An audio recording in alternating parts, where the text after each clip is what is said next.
What's going on, everybody? It is your boy, the Bad Diggity Dizzle, back with another New York Giants video. Thank you guys and girls so much for watching. I really do appreciate it. If you could do me the favor, you're not subscribed to this channel, happen to be watching the video, please do me the honor, hit that subscribe button, make sure to ring the bell so you know when I go live or do a video like this. Also, if you do me the honor, hit that thumbs up button. That helps out the video more than you'll probably ever know. But hit that thumbs up button if you'd be so kind. Also, you can follow me on Instagram and Twitter. Links are below in the description. Please follow me. I will follow you back. Really trying to grow my Instagram. So if you're only going to follow me on one, please follow me on Instagram. Like I said, I'll follow you back. And I do appreciate y'all watching. Hope you all had a very happy and safe New Year's Eve, ringing in the new year. And I wish you all nothing but health and prosperity for 2021. The miserable year of 2020 is behind us.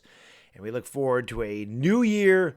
Wipe the slate clean. Hopefully things get a lot better for everybody out there. It was a rough season, rough year. So hopefully, like I said, 2021 has a lot more brighter future to come here. Hey, 2021 starting off with a bang for the New York Giants, right? We got meaningful football in January. Dallas Cowboys, New York Giants, huge game. Huge game between the Cowboys and the Giants. Winner has a chance at the division. Loser goes home. Of course, the winner needs the Philadelphia Eagles to hold up their end of the bargain. And they're not going to. The Philadelphia Eagles have decided they're going to sit at least 9 players so far. And it's very strange to me that a team would do that if they're not in playoff contention. I understand if you can't improve your playoff position and you want to sit your guys for health reasons. I get that. When you're a really poor team like the Eagles, it doesn't make any sense. You would try to think that you try to build for the future. You'd want to get your guys some experience. You'd want them to go out on a winning note. Obviously, they want a better draft pick, and they want their coach fired. They want their GM fired, and they should. I mean, that team's going to be a mess for years to come. I said that, last year, going into last year. I told them 2019 was boom or bust, and that they'd be really bad after 2019, and they all just thought I was hating on them, which I do hate the Eagles. When I wasn't, I know what I'm talking about. It's a terrible team, and they're in a terrible cap situation. Their draft's been really bad, and they're going to be where the Giants are for a few years. But I'm going to say this. Can't be mad at them. Cowboys fans, Giants fans, can't be mad at the Eagles. Can't be. The Eagles can do whatever they want. The New York Giants and Dallas Cowboys should have taken care of their own business. The New York Giants, I'm not even going to speak with the Dallas Cowboys. The New York Giants should have taken care of their own business, okay? We win one more game, it wouldn't matter what the Eagles and Washington did. That game wouldn't matter. All that would matter is what we do. The Giants are 5-10. The Cowboys are 6-9. And they got nobody to blame but themselves. They're both really bad teams too. So, if you're a Cowboys fan, you're a Giants fan, you can't sit here and be mad at the Philadelphia Eagles for doing that. That's their right. They can do whatever they want. Like I said, if the Giants and Cowboys did what they were supposed to do, we wouldn't be depending on another team. That's why you always want to sit there and control your own destiny. You can't depend on another team to do your dirty work for you. You just can't. And honestly, it make me sick to root for the Philadelphia Eagles. Anyway, now if the Giants do win, I'm still going to watch that game, and I'm still going to root my ass off and hope somehow, some way, Philadelphia pulls off a major upset. But obviously, they're going to have to do it with their second and third string guys. And the only thing I can hope for is that, my guy, Jalen Hurts from Oklahoma, comes through. Jalen Hurts has played much better than I thought he would so far. Now, again, it's only been a few games, and once teams get film on these guys, it makes it a lot more difficult. Dallas did a much better job against Jalen Hurts than the previous 2 teams did. And, Jalen Hurts definitely could turn it over. Jalen Hurts, to me, is not going to be a great QB, but like I said, he's was a Sooner for a year there, and he got us into the playoffs. And, I'd be rooting for that guy to beat Washington. But again, I don't think that we can sit there and get mad at Philadelphia for doing this. It's weird to me, but again, they want a better draft pick, and they, to me, that doesn't really matter. I don't really know how the drafting thing is going anyway, man. I got New York Giants fans telling me, yo, Baddog, if these things go right, we could draft 3rd overall. I don't want to draft 3rd overall. I want to win the division, man. I want to play in the playoffs. I want the team to win. I don't worry about a draft pick. I don't understand the whole draft pick thing. We have picked top 6 the last 3 years. We're 5-10. What is picking in the top 6 doing for us? Why do we need to pick higher? Why do we need a higher draft pick? What has that gotten us in the last 3 years? Now, I will say this. The draft videos will start coming out. Probably, they will start coming out on Monday if we don't win the division. It'll start, I'm going to start with Devontae Smith. We'll talk about Micah Parsons. We'll talk about a lot of other guys. Talk about Jalen Waddle. We'll go through that as the year progresses, or as the offseason progresses. But again, that's for Monday, depending on what happens tomorrow.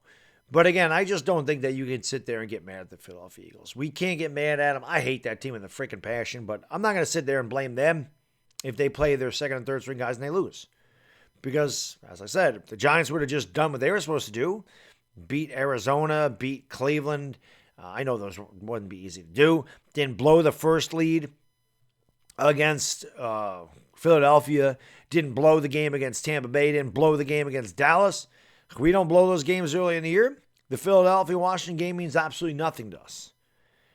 So again, I don't agree with it. And I wouldn't agree with it anyway. I wouldn't agree with it even if the Giants didn't have a chance to win the division. I don't understand why you wouldn't play your guys the last week of the season if you're a bad team.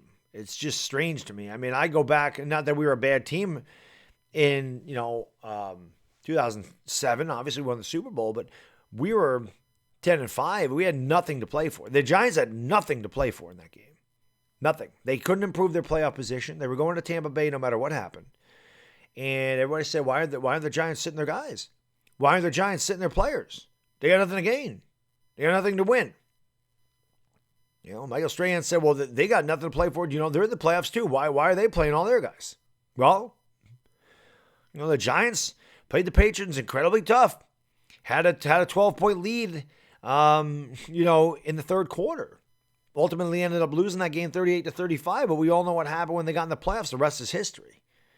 That game against New England set the Giants off on a great run. They played their best football of the year against New England, and it drove them right to winning a Super Bowl against that same New England team that hadn't lost the game all year.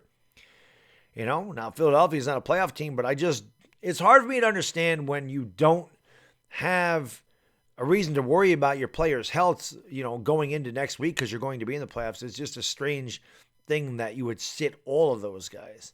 I understand if guys had nagging injuries or something goes with 100% healthy, but my God, man, to sit most of your team, when you're 4-10-1, I don't know. It's weird to me, but again, I'm not going to sit there and get mad at them for that. If we would have just taken care of our own business, it wouldn't matter. But again, man, I want to beat Dallas. I don't give a damn what happens in that game. I want to beat Dallas, and then I'll worry about that game at that point. I want to beat Dallas. I did the hell with a draft pick. I don't care.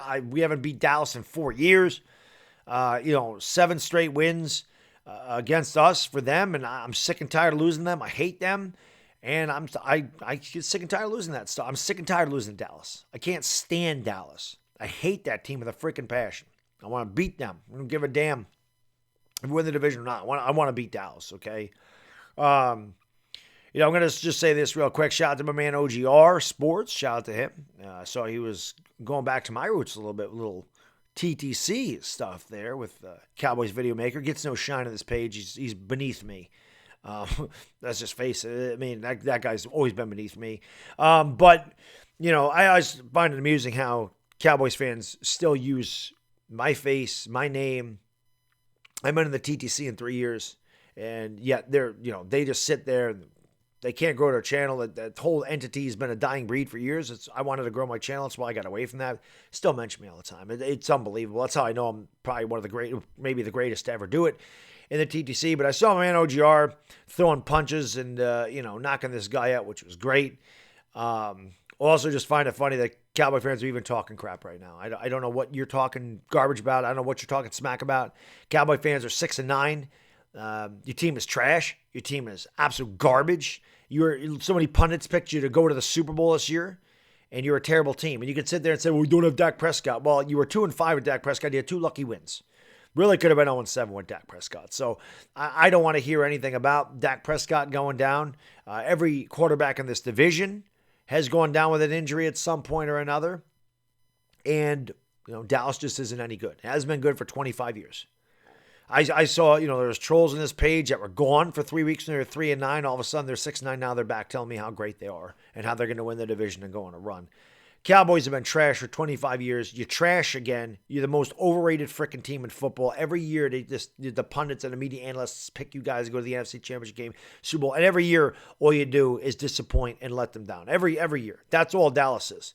They're utter disappointment, wallowed in mediocrity for many years. Haven't done a damn thing since the salary cap inception. Last time Dallas was relevant, I wasn't even legally old enough to drink, and now I'm in my middle 40s. I say that all the time because that's how long it's been. It's been a quarter of a century since Dallas has meant anything, and their comeback is always, we haven't won anything, but you can't catch up.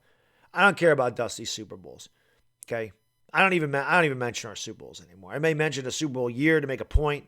I'm not sitting there telling an Eagles fan, we got 4 Super Bowls, you got 1. I don't care about that. That doesn't matter to me. I want Super Bowl number 5. I want to look towards the future. And I want to look towards this week. I want to beat Dallas no matter what the hell's at stake. Because I hate the Cowboys, and their fan base to me is the most fair weather fan base in sports. That team, that fan base disappear. I've seen it for years on YouTube. When they're bad, they disappear. When they get on a winning streak, they come back. It's happened since the first day I walked into the YouTube trash talking circle back in 2008. I saw it that year. They started off 2-3. All their guys disappeared. Then they won 3 in a row. They were 5-3 playing the Giants. And then they came back to try to talk smack. That's just what the Cowboy fan base does. Anyway, that's all I got in this video. I know people are going to be mad at the Eagles sitting their players. It is what it is. We got to take care of business. Just beat Dallas. Let the chips fall where they may. That's all I got in this video. Again, thank you for watching. Happy New Year, everybody. See you tonight. I believe we're doing Talking Giants tonight. I haven't heard from Chris since last week, so I don't know. But hopefully we're doing Talking Giants tonight, and definitely Giants-Cowboys tomorrow, and hopefully Eagles and Washington football team tomorrow night. Anyway, enjoy the rest of your Saturday. It's the Bad Diggity Dizzle, and I'm out. Peace!